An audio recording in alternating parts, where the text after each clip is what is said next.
ilman itu terkumpul di dalam apa? Di dalam Al-Qur'anul Karim.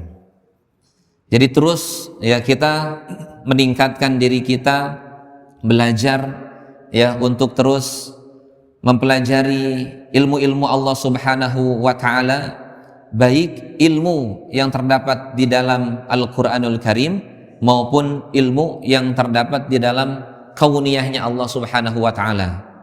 Maka jika kita melihat tafsir daripada Iqra bismi rabbikal ladzi khalaq, Iqra, bacalah dengan menyebut nama Tuhanmu yang menciptakan, maka kata para ulama, membaca di sini setidaknya ada 3 yang harus kita baca.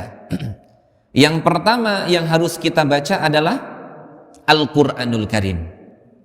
Dan yang kedua yang harus kita baca adalah ayat-ayat kauniyahnya Allah Subhanahu wa taala di dalam alam semesta ini.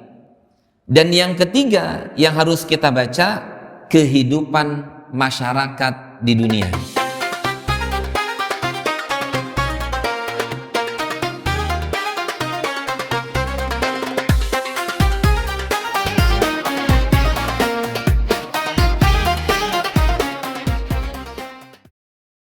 Assalamualaikum warahmatullahi wabarakatuh.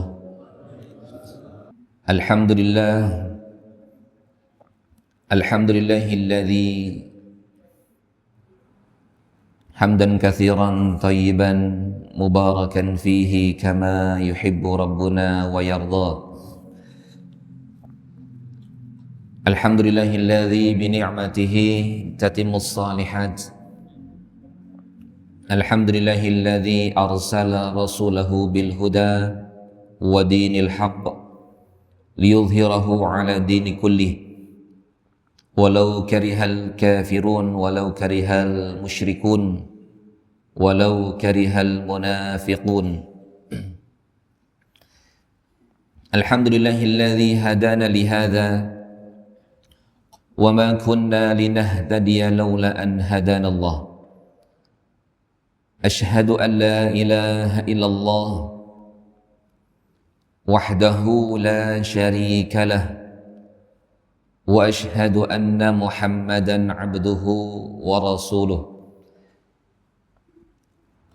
Allahumma salli wa sallim wa barik wa an'im ala nabiyyina wa imamina wa qudwatina wa syafi'ina wa maulana Muhammadin sallallahu alaihi wasallam wa ala alihi wa ashabihi wa man tabi'ahum bi ihsanin ila yaumiddin, amma ba'du.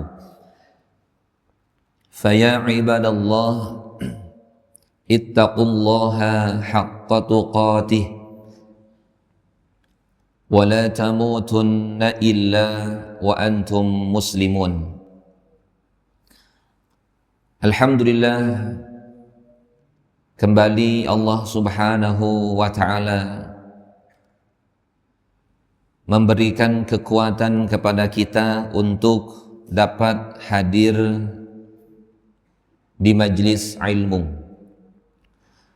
Setelah kita bersama-sama menjalankan kewajiban kita sebagai hamba Allah, setelah sama-sama kita menundukkan, merendahkan diri kita di hadapan Allah dengan menjalankan salah satu syariatnya, yaitu menjalankan salat subuh dengan berjamaah. Hal ini ma'asyiral muslimin, Bapak Ibu rahimakumullah, bagian daripada bentuk kebaikan yang Allah Subhanahu wa ta'ala karuniakan kepada kita. Karena Rasulullah sallallahu alaihi wasallam menyampaikan di dalam hadisnya, man yuridillahu bihi khairan yufaqihhu fid din. Barang siapa dikehendaki kebaikan oleh Allah, maka Allah Subhanahu wa ta'ala akan memberikan pemahaman agama padanya. Jadi ukuran kebaikan yang Allah limpahkan kepada kita bukan ukuran seberapa banyak harta yang Allah berikan kepada kita.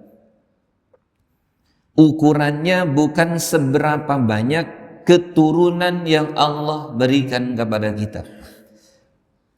Ukurannya bukan seberapa tinggi jabatan yang Allah titipkan kepada kita.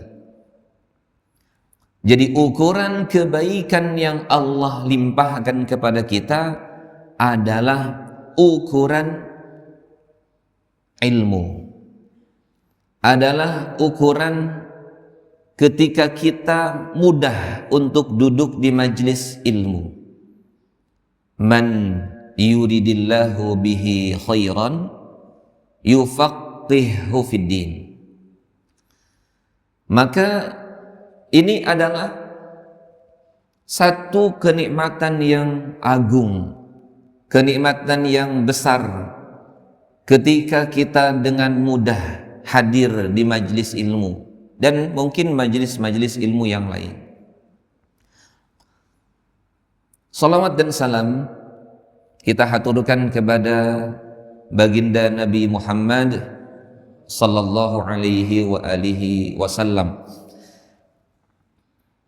Kita tahu betul bahwa beliau adalah orang yang paling berilmu, manusia yang paling berilmu, sehingga tidak ada pilihan lain bagi kita kecuali kita belajar kepada Rasulullah sallallahu alaihi wasallam melalui kitab-kitab para ulama. Ma'asyiral muslimin rahimakumullah. Di dalam agama Islam, ilmu ini menempati kedudukan yang tinggi. Maka kita bersyukur Allah hadirkan agama di dalam hati kita, di dalam diri kita, agama yang benar, yaitu agama Islam. Lihatlah bagaimana ketika Rasulullah sallallahu alaihi wasallam beliau berada di tengah-tengah penduduk jahiliyah, di mana-mana keburukan-keburukan terjadi, kemaksiatan dilakukan. Pada saat Rasulullah sallallahu alaihi wasallam sebelum diangkat menjadi nabi, beliau hidup di tengah-tengah masyarakat yang jauh dari ilmu. Bahkan pada saat itu masyarakat Arab jahiliyah itu berada di tengah dua peradaban besar yang kita fahami dalam sejarah Islam, yaitu Persia dan Romawi. Orang Arab pada saat itu sama sekali tidak diperhitungkan. Ya, sama sekali tidak diperhitungkan kekuatannya, sama sekali tidak diperhitungkan peradabannya. Akan tetapi ketika Rasulullah sallallahu alaihi wasallam Allah Subhanahu wa taala utus sebagai nabi, kemudian kita tahu wahyu yang pertama turun, wahyu yang pertama diterima oleh baginda Rasulullah sallallahu alaihi wasallam adalah surah Al-Alaq. Allah Subhanahu wa taala berfirman, a'udzubillahi minasyaitonir rajim. Bismillahirrahmanirrahim. Iqra bismi rabbikal ladzi khalaq. Bacalah dengan menyebut nama Tuhanmu yang telah menciptakan. Maka ma'asyiral muslimin rahimakumullah, perlahan tapi pasti peradaban Arab di masa itu meningkat. Perlahan tapi pasti peradaban Arab di masa itu semakin bermartabat, semakin mulia. Karena apa? Karena Islam. Dan agama Islam ini adalah agama ilmu. Kita terus mengetahui bagaimana peradaban bangsa Arab pada saat itu terus menguasai peradaban-peradaban yang lain, bahkan mengalahkan peradaban Persia dan Romawi. Begitulah kebesaran ilmu, begitulah kemuliaan ilmu, begitulah kehebatan ilmu. Dan hari ini pun kita bisa mengukur kondisi kita hari ini, kondisi kita diri ini dengan orang lain, kondisi negara ini dengan negara yang lain. Kita bisa mengukur perbedaannya, salah satunya perbedaan karena ilmu. Kita bisa mengukur negara kita dengan negara-negara yang mengedepankan ilmu. Allah Subhanahu wa taala berfirman, a'udzubillahi minasyaitonir rajim, hal yastawil ladzina ya'lamun wal ladzina la ya'lamun. Apakah sama orang yang berilmu dengan orang yang tidak berilmu? Apakah sama pemimpin yang berilmu dengan pemimpin yang tidak berilmu? Apakah sama seorang suami yang berilmu dengan suami yang tidak berilmu? Apakah sama ayah yang berilmu dengan ayah yang tidak berilmu? Apakah sama ibu istri yang berilmu dengan ibu dengan istri yang tidak berilmu? Apakah sama RT yang berilmu dengan RT yang tidak berilmu? Di sini pertanyaan Allah bukan membutuhkan jawaban, tapi perenungan bahwa sesungguhnya orang yang berilmu jelas berbeda dengan orang yang tidak berilmu. Ma'asyiral muslimin rahimakumullah. Ilmu ini pun yang memberikan kemuliaan kepada mbah kita, Nabi Adam alaihi salam. Lihatlah ketika Allah Subhanahu wa ta'ala berdialog dengan para malaikat. Ketika Allah Subhanahu wa ta'ala ingin menciptakan manusia yang menjadi khalifah di muka bumi, apa tahapan yang Allah Subhanahu wa ta'ala berikan setelah Allah menciptakan Nabi Adam? Allah berfirman, wa 'allama Adamal asma'a kullaha. Dan Allah Subhanahu wa ta'ala mengajarkan Nabi Adam al-asma'. Al-asma' itu berbagai macam nama. Bisa kita bayangkan kalau Allah yang langsung mengajarkan Nabi Adam al-asma', berbagai macam nama. Gunung, pepohonan, tumbuh-tumbuhan, binatang-binatang. Bahkan di dalam kitab tafsir Ibnu Katsir disebutkan sampai angin yang keluar dari dubur. Iya, dari yang besar sampai yang kecil. Nabi Adam alaihissalam diajarkan oleh Allah Subhanahu wa ta'ala al-asma, nama-nama kullaha, seluruhnya.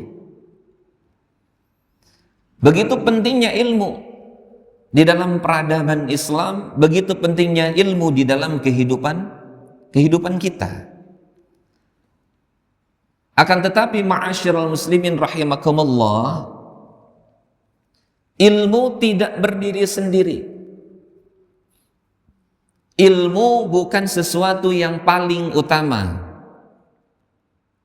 Jadi ilmu hadir, ilmu akan memberikan kekuatan, ilmu akan memberikan kemuliaan ketika kita memiliki iman. Ketika kita memiliki iman. Jadi ilmu saja itu belum cukup. Belum cukup apa? Belum cukup untuk menghadirkan kemuliaan di dalam kehidupan. Ilmu saja. Ilmu saja belum cukup untuk menghadirkan kebahagiaan dalam hidup kita. Kita lihat negara-negara yang tingkat kesadaran keilmuannya sudah tinggi, itu pun belum menjadi jaminan kebahagiaan di dalam kehidupan mereka. Bahkan bisa jadi semakin tinggi kesadaran berilmunya, semakin tinggi tingkat kematian dengan bunuh dirinya.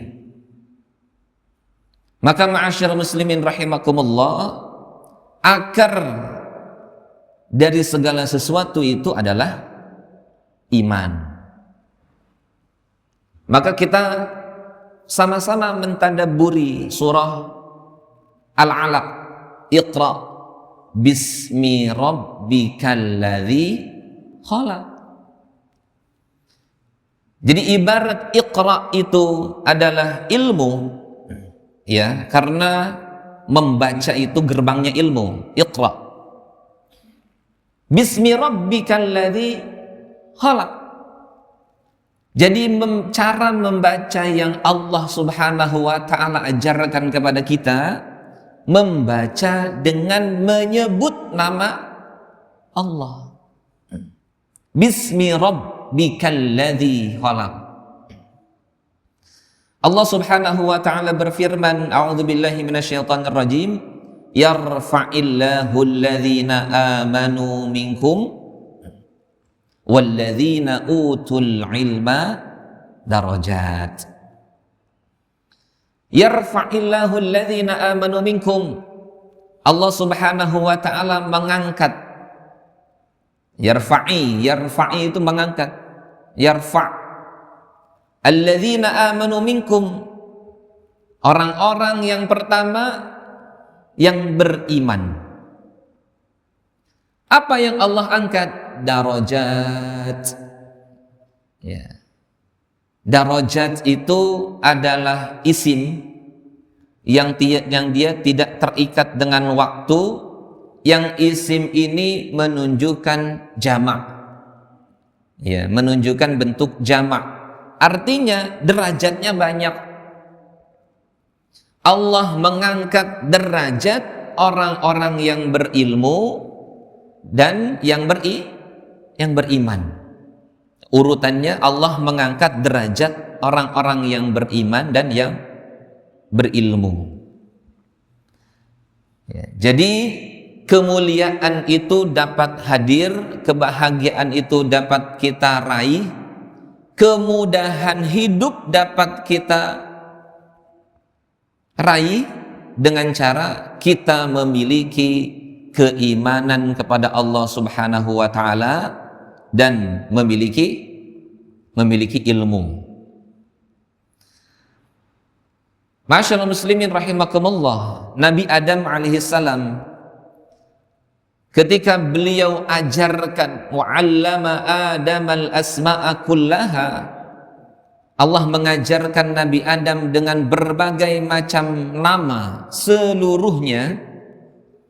Lihat ma'asyiral muslimin rahimakumullah, ungkapan dari para malaikat sebelum Nabi Adam diciptakan. Malaikat menyampaikan, mengapa engkau ya Allah ingin menciptakan manusia? Padahal kalau manusia itu diciptakan untuk menyembah, maka kami pun menyembah engkau. Wa nahnu nusabbihuka bihamdika nuqaddisuka wa nusabbihuka. Kami mensucikanmu, kami bertasbih kepadamu, kami memujimu. Hal ini ma'asyiral muslimin rahimakumullah memberikan isyarat bahwa menjadi khalifah di muka bumi tidak hanya dengan ilmu. Menjadi khalifah di muka bumi selain dengan ilmu, dia harus memiliki keimanan kepada Allah Subhanahu wa ta'ala. Jadi iman dan ilmu ini harus selalu disandingkan. Quran surah Al-Alaq, Iqra bismi rabbikal ladzi khalaq. Kemudian ayat berikutnya, khalaqal insana min 'alaq. Ini syarat apa? Syarat ilmu. Khalaqal insana min 'alaq. Allah Subhanahu wa ta'ala langsung menyampaikan penciptaan awal manusia. Penciptaan awal manusia yang pada saat itu manusia belum mengetahui dari mana diciptakannya. Khalaqal insana min 'alaq. Kemudian kita lihat ayat terakhir surah Al-Alaq. Ayat terakhir surah Al-Alaq bagaimana lafadznya? Surah Al-Alaq ayat terakhir bagaimana? Kalla la tuti'hu wasjud waqtarib. Jadi ayat pertama Allah Subhanahu wa ta'ala membicarakan tentang membaca, tentang ilmu. Di ayat terakhir Allah Subhanahu wa ta'ala menutupnya dengan perintah agar kita bersujud kepada Allah dan perintah agar kita bertaqarrub ilallah. Maka iman dengan ilmu, Bapak Ibu, ini selalu berdampingan. Iman dengan ilmu. Ketika kita memiliki ilmu, bagaimana ilmu itu dapat menghadirkan ketaatan kita kepada Allah Subhanahu wa ta'ala. Jadi ilmu itu bukan hanya untuk dihafal. Ilmu bukan hanya untuk dikaji. Ilmu bukan hanya untuk disimpan. Ilmu bukan hanya untuk diingat. Tapi ilmu, bagaimana ilmu ini berubah menjadi karya, menjadi amal. Fasjud waqtarib. Bersujud dan mendekatkan diri kepada Allah Subhanahu wa ta'ala. Di dalam Quran surah Al-Fatihah, di situ terdapat 3 bentuk manusia. Yang pertama, an'amta alaihim. Yang kedua, ghairil maghdubi alaihim. Dan yang ketiga, ad-dhalin. Yang pertama, an'amta alaihim. Orang-orang yang telah Allah beri nikmat. Siapa orang-orang yang telah Allah beri nikmat? Para nabi, rasul, orang-orang soleh, shodikin, syuhada. Itu orang-orang yang telah Allah beri nikmat. Kemudian yang berikutnya al-maghdub. Ya, al-maghdub, orang yang dimurkai, dan kata para ulama orang yang dimurkai ini adalah Yahudi. Ya, kata para ulama dalam tafsirnya. Kemudian yang terakhir ad-dhalin, orang yang sesat. Ya, kata para ulama dalam tafsirnya disebutkan bahwa ad-dhalin ini adalah Nasrani. Apa perbedaan dari ketiga kelompok ini, ketiga golongan ini? Perbedaannya adalah ilmu yang diamalkan. Orang-orang yang telah Allah beri nikmat, an'amta alaihim, yaitu orang-orang yang memiliki ilmu sekaligus ilmu itu diamalkan. Kenapa? Karena mereka faham bahwa ilmu ini untuk semakin mendekatkan dirinya kepada Allah Subhanahu wa taala. Ya, maka orang yang selamat, orang yang berilmu kemudian dia beramal, atau dia beramal dengan didasari ilmu. Beramal itu Bapak Ibu kalau tidak didasari ilmu tertolak. Ya. Beramal tidak didasari ilmu tertolak. Ilmu yang tidak diamalkan itu pun akan menjadi ujian bagi kita. Maka banyaknya kita hadir di majelis-majelis ilmu, minimal kata para ulama 1 kali kita amalkan sebagai bagian daripada tanggung jawab kita kepada Allah Subhanahu wa taala atas ilmu yang dikaruniakan. Tapi lebih baiknya terus kita mengamalkan. Jadi pulang dari majelis ilmu, apa pesan yang disampaikan, amalkan. Ya, karena ilmu yang bermanfaat itu adalah ilmu yang diamalkan. An'amta alaihim, orang-orang yang Allah beri nikmat itu orang-orang yang Allah karuniakan ilmu, kemudian dia mengamalkan ilmu tersebut. Lalu al-maghdub, orang yang dimurkai. Ya, orang yang dimurkai ini adalah Yahudi. Mereka dikaruniakan ilmu oleh Allah, akan tetapi mereka tidak mengamalkan ilmu tersebut. Banyak kisah-kisah yang menjelaskan bagaimana orang-orang Yahudi tidak mengamalkan ilmunya. Catatan sejarah, kenapa orang-orang Yahudi itu banyak berada di Madinah. Ada Yahudi Bani Quraidah, Yahudi Bani Nadir, Yahudi Bani Qainuqa, Yahudi Bani yang lain. Karena mereka tahu, mereka memiliki ilmu terkait dengan nabi terakhir yang akan diutus. Jadi mereka bisa sampai tahu tepat lokasi di mana nabi itu akan besar. Tepat lokasi di mana nabi itu akan hijrah. Mereka tahu.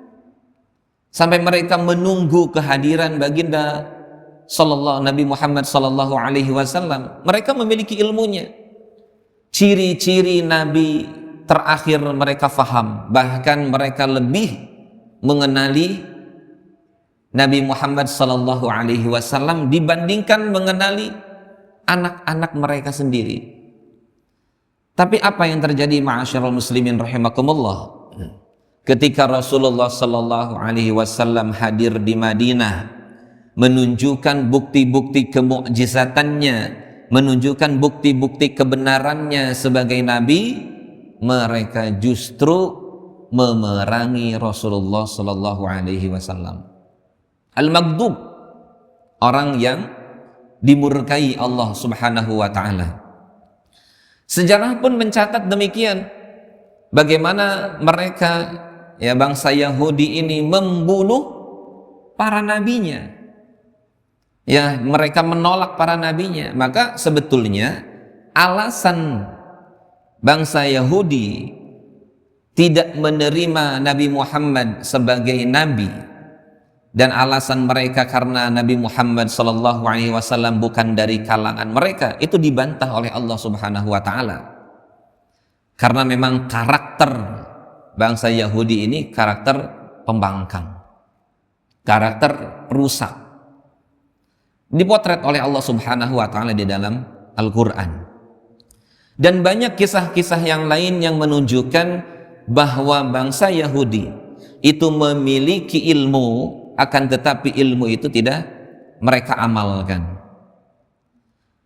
Dan kemudian yang ketiga, ad-dallin, di dalam surah Al-Fatihah, ya, orang-orang yang sesat.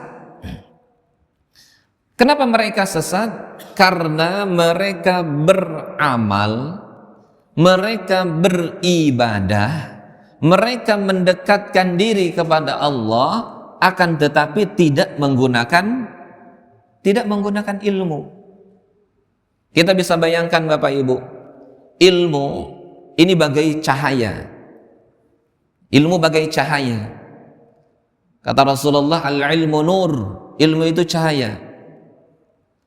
Ya, ketika kita berjalan di kegelapan malam, ya, di kegelapan malam kita berjalan, lampu tidak ada, ya kita bayangkan kita berjalan di dalam gua. Nah, gua itu tingkat kepekatannya, kegelapannya itu lebih gelap dibandingkan di luar gua. Kita berjalan tidak ada cahaya. Kita bisa bayangkan ada langkahnya tapi tidak terarah. Kita berjalan ada langkahnya tapi tidak terarah. Tujuan tidak nampak. Begitupun ketika kita hidup tanpa ilmu. Ya, maka kita hidup dengan ilmu itu seperti kita berjalan dengan cahaya. Al-ilmu nur. Ilmu itu sebagai cahaya. Kata Imam Syafi'i, wa nurullahi la yuhda li'asi. Dan cahaya Allah itu tidak diberikan kepada orang-orang yang bermaksiat kepada Allah Subhanahu wa ta'ala. Maka 3 golongan ini, yang pertama an'amta alaihim, orang-orang yang memiliki ilmu kemudian dia mengamalkannya atau dia beramal atas dasar ilmu. Kemudian yang kedua, orang-orang yang dimurkai Allah, yang dia berilmu tapi tidak diamalkan. Yang ketiga, orang-orang yang berilmu tapi orang-orang yang beramal tapi tanpa ilmu. Ini harus menjadi perhatian bagi kita. Jadi potret generasi ini, kalau kita lihat, ya, potret generasi ini adalah orang-orang yang berilmu tetapi dia juga mengamalkan ilmunya. Maka jika kita perhatikan surah Al-Fatihah dengan surah Al-Alaq yang posisinya sama-sama yang pertama, surah Al-Alaq ini surah yang diturunkan pertama kali, sedangkan surah Al-Fatihah surah yang menjadi urutan pertama di dalam mushaf yang kita baca, itu memiliki hubungan kedua-duanya, yaitu ilmu. Ilmu yang apa? Ilmu yang diamalkan, ilmu yang menyebabkan diri kita semakin dekat dengan Allah Subhanahu wa ta'ala. Maka ma'asyiral muslimin rahimakumullah, perlunya kita bersungguh-sungguh di dalam mempelajari ilmu. Ya, perlunya juga kita bersungguh-sungguh di dalam meningkatkan keimanan kepada Allah Subhanahu wa ta'ala. Karena amal yang diterima oleh Allah Subhanahu wa ta'ala syaratnya 2. 1, ikhlas karena Allah Subhanahu wa ta'ala, dan yang kedua, ittiba'. Ittiba' itu artinya mengikuti baginda Nabi Sallallahu Alaihi Wasallam. Berarti ini adalah kaitan dengan ilmu. Begitulah kemuliaan ilmu, begitulah kemuliaan iman. Kita lihat bagaimana sahabat Rasulullah Sallallahu Alaihi Wasallam Abdullah bin Ummi Maktum. Beliau seorang yang tidak bisa melihat, akan tetapi Allah Subhanahu wa ta'ala memuliakannya sampai nama beliau diabadikan oleh Allah Subhanahu wa ta'ala, sampai kisahnya diabadikan oleh Allah Subhanahu wa ta'ala di dalam Quran surah Abasa. Abdullah bin Ummi Maktum, seorang yang tidak bisa melihat, seorang yang buta. Bahkan ketika Rasulullah sallallahu alaihi wasallam melakukan peperangan, Abdullah bin Ummi Maktum ini yang menjadi wakil Rasulullah SAW memimpin Madinah. Karena apa? Karena Abdullah bin Ummi Maktum memiliki keimanan kepada Allah Subhanahu wa ta'ala dan memiliki ilmu. Kita lihat sahabat Rasulullah sallallahu alaihi wasallam yang lain, Bilal bin Rabbah. Beliau orang miskin, budak, hamba sahaya, yang kemudian Allah Subhanahu wa taala memuliakan Bilal bin Rabbah dengan apa? Dengan iman, dan kemudian Allah muliakan dengan ilmu. Bilal bin Rabbah, seorang sahabat Rasulullah yang tidak sama sekali dipandang oleh orang-orang musyrikin pada saat itu. Kemudian Allah Subhanahu wa taala mengangkat Bilal bin Rabbah derajatnya. Maka ketika terjadinya Fathu Makkah, Bilal bin Rabbah diperintahkan oleh Rasulullah sallallahu alaihi wasallam untuk naik ke Ka'bah. Kemudian Bilal bin Rabbah mengumandangkan azan. Dan kemudian ma'asyiral muslimin rahimakumullah, Bilal bin Rabbah Allah Subhanahu wa taala angkat derajatnya. Ya, baik itu derajat di dunia maupun derajat di akhirat. Derajat di akhiratnya, bahkan sandalnya Bilal bin Rabbah sudah mendahuluinya masuk surga dibandingkan pemilik sandalnya. Di dunia, Bilal bin Rabbah Allah Subhanahu wa taala muliakan dengan beliau menjadi gubernur. Padahal Bilal bin Rabbah ketika di awal perjalanannya bukan siapa-siapa, ya, tidak memiliki derajat apapun, bahkan mungkin dipandang sebagai orang yang terhina.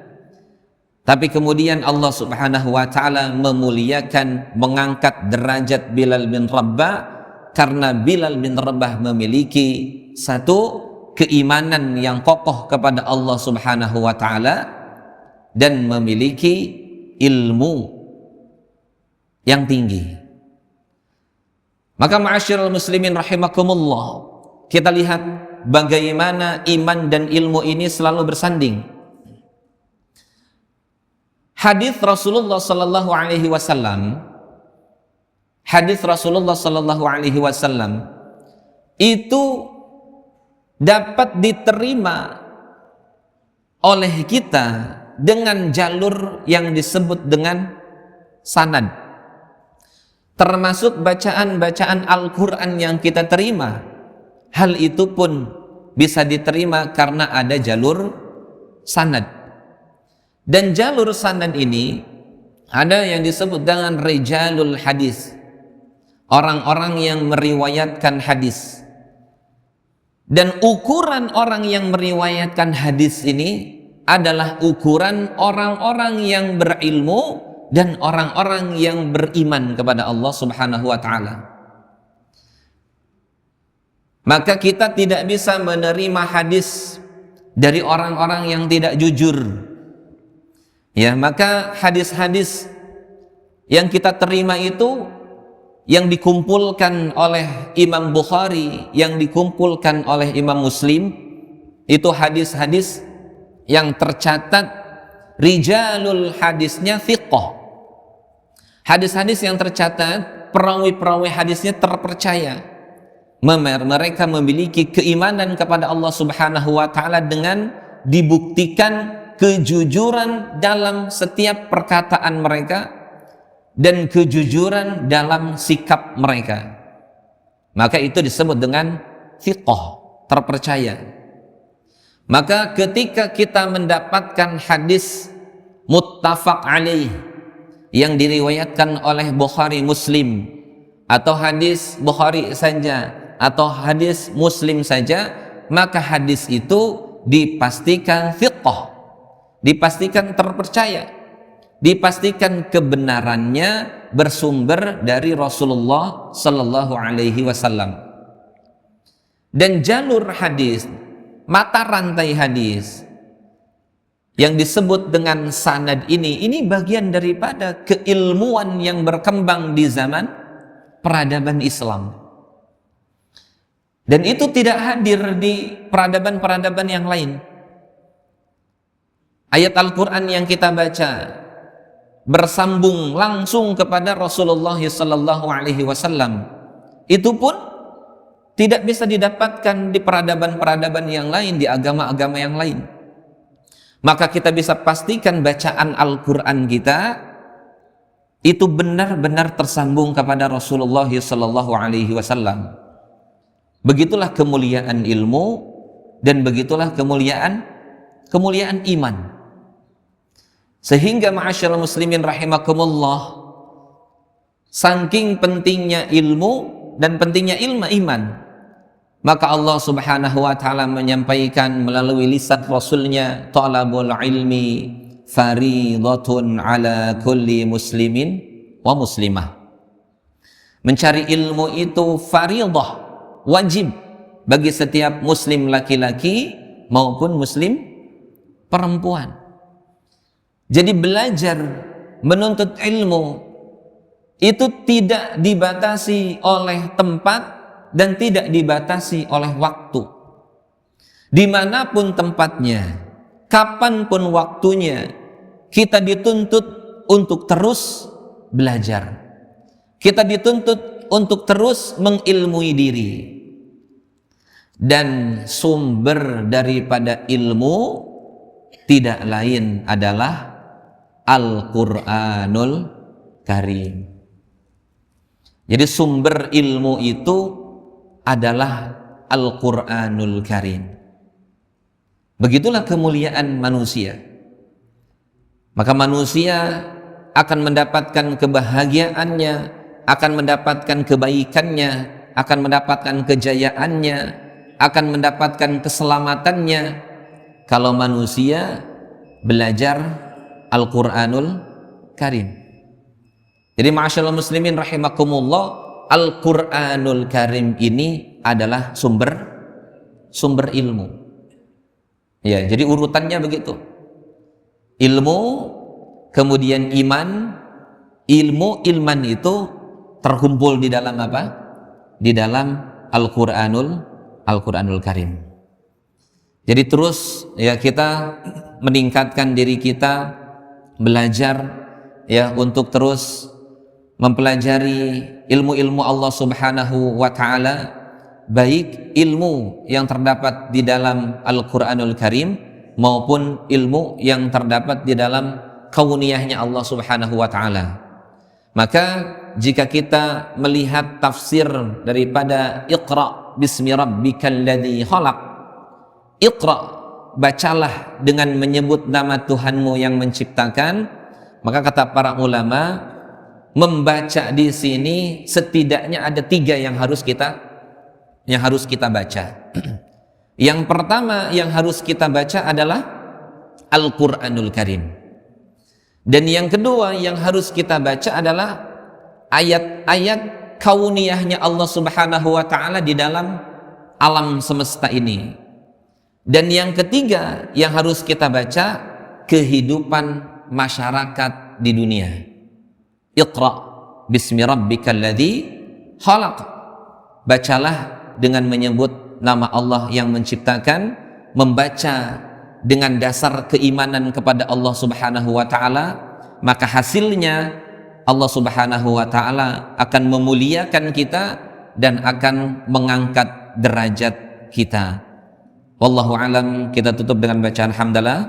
Alhamdulillahirabbil alamin. Subhanakallahumma wa bihamdika asyhadu an la ilaha illa anta astaghfiruka wa atubu ilaik. Wassalamualaikum warahmatullahi wabarakatuh.